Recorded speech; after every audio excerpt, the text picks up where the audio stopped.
Hello students, welcome to my YouTube channel The Peak Online Coaching। आज की हम अपनी इस क्लास में करने जा रहे हैं प्रकाश का परावर्तन।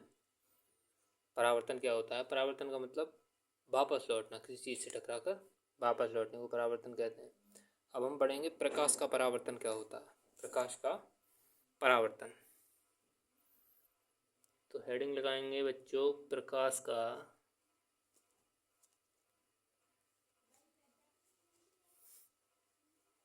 परावर्तन, that is reflection of light, reflection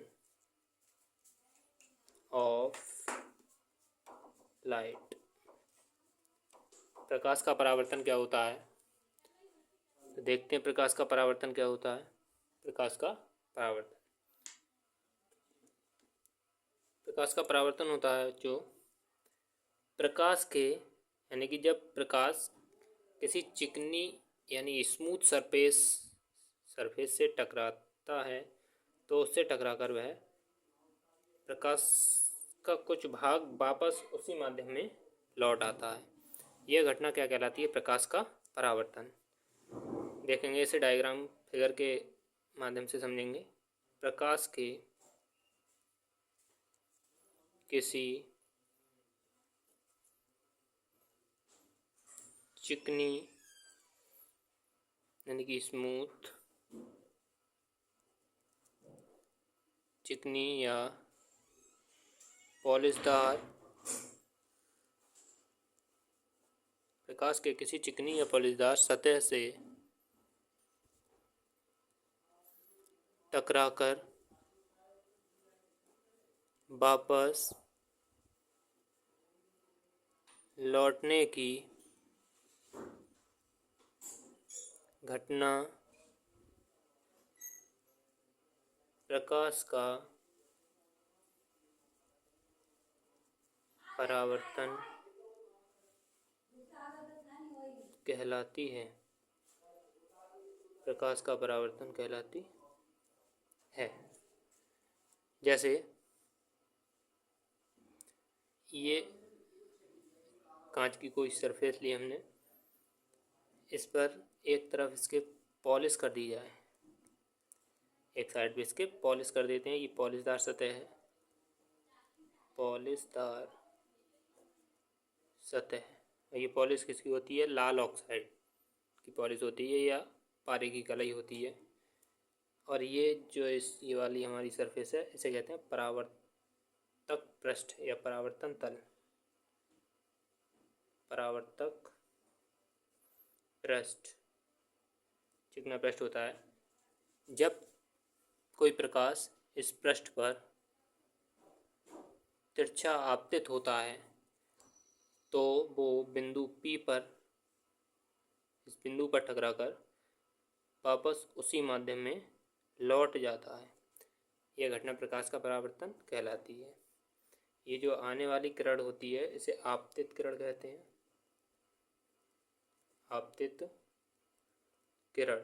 और इससे टकराकर जो वापस लौटने वाली किरण होती है उसे परावर्तित किरण कहते हैं, परावर्तित किरण। इस पृष्ठ पर हम एक नॉर्मल यानी कि अभिलंब खींचते हैं। ये हमारा अभिलंब होता है, अभिलंब। और ये जो बिंदु P जहाँ आपतित किरण आकर टकराती है उसे आपतन बिंदु कहते हैं। ये जो बिंदु है इसे आपतन बिंदु कहते हैं। आपतित किरण और अभिलंब के बीच में जो कोण बनता है इसे आपतन कोण कहते हैं, आपतन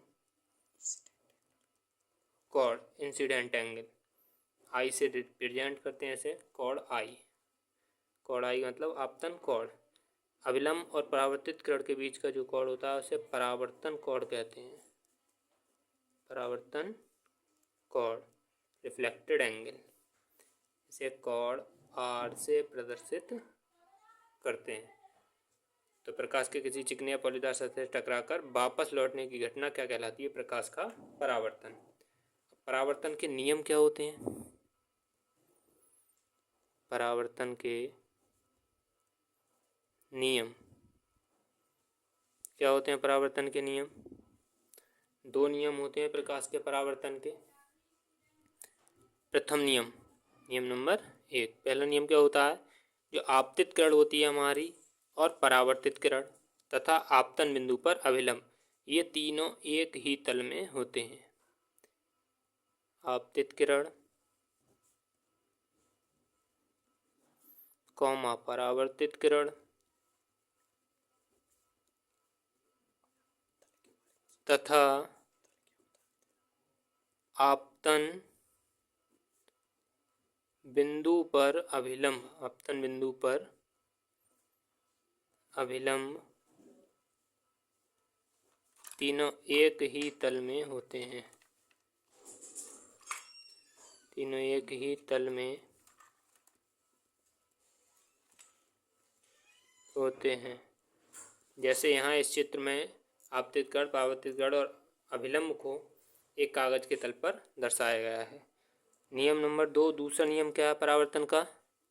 दूसरा नियम जो है, ये जो कोण आई होता है आपतन कोण, वो हमेशा परावर्तन कोण के बराबर होगा।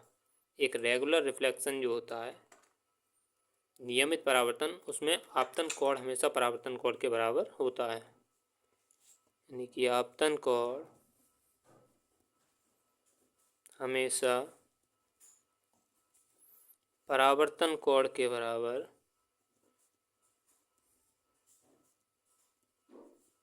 आपतन कोण हमेशा परावर्तन कोण के बराबर होता है।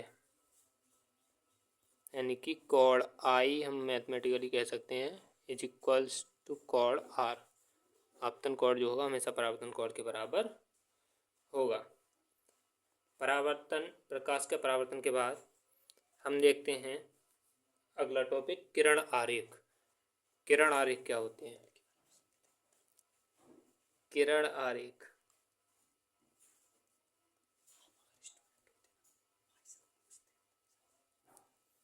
किरण आरेख क्या होते हैं? किरण आरेख, तो सबसे पहले किरण आरेख बनाने के 3 नियम होते हैं। दर्पण में जो किरण आरेख बनाते हैं हम, वो किरण आरेख बनाने से पहले उन 3 नियमों का पता होना बहुत ज़रूरी है। पहला नियम क्या है? सबसे पहले नियम नंबर 1, जैसे ये हमने बनाया अवतल दर्पण। कौन सा दर्पण बना दिया? ये अवतल दर्पण। ये दर्पण के परावर्तक तल का मध्य बिंदु ध्रुव कहलाता है। वक्रता केंद्र C, मुख्य फोकस F। तो नियम क्या होता है?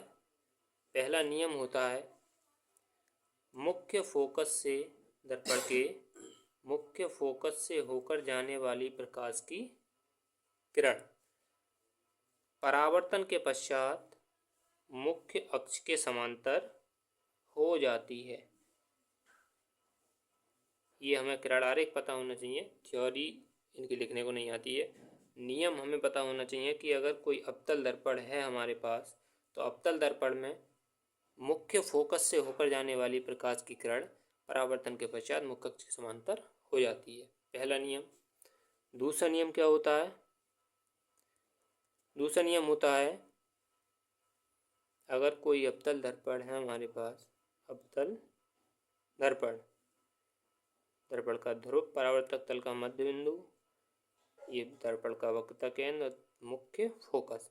दूसरा नियम होता है मुख्य अक्ष के समांतर चलने वाली प्रकाश की किरण परावर्तन के पश्चात मुख्य फोकस से होकर जाती है। दूसरा नियम, किरण आरेख बनाते समय हम इन नियमों का प्रयोग करेंगे। तीसरा नियम क्या होता है? तीसरा नियम होता है अवतल दर्पण अगर है हमारे पास कोई, तो अवतल दर्पण के लिए ये दर्पण का ध्रुव, वक्रता केंद्र, ये मुख्य फोकस। तीसरा नियम होता है दर्पण के वक्रता केंद्र से होकर जाने वाली प्रकाश की किरण दर्पण से परावर्तन के पश्चात अपने मार्ग पर वापस लौट आती है। इसी तरह से उत्तल दर्पण के लिए भी नियम होते हैं। उत्तल दर्पण में यही नियम कैसे अप्लाई किए जाते हैं? जैसे ये हमारा उत्तल दर्पण है, दर्पण बनाते समय बच्चों ये ध्यान रखना है कि इसका परावर्तक तल जो है वो हमेशा बाईं तरफ रखना है। ये दर्पण का ध्रुव, पी दर्पण का वक्रता केंद्र और मुख्य फोकस।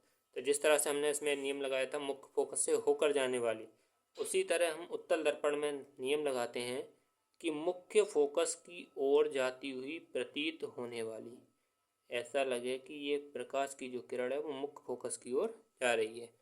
मुख्य फोकस की ओर जाती हुई प्रतीत होने वाली प्रकाश की किरण परावर्तन के पश्चात मुख्य अक्ष के समांतर हो जाती है। पहला नियम उत्तल दर्पण के लिए। दूसरा नियम क्या होता है उत्तल दर्पण के लिए? ये हमारा उत्तल दर्पण, ये दर्पण का ध्रुव, वक्रता केंद्र और मुख्य फोकस। जैसे हमने दूसरा नियम इसमें लगाया था मुख्य अक्ष के समांतर चलने वाली, इसी तरह से इसमें मुख्य अक्ष के समांतर चलने वाली प्रकाश की किरण परावर्तन के पश्चात, जब इसका परावर्तन होगा तो परावर्तन के पश्चात मुख्य फोकस से आती हुई प्रतीत होती है।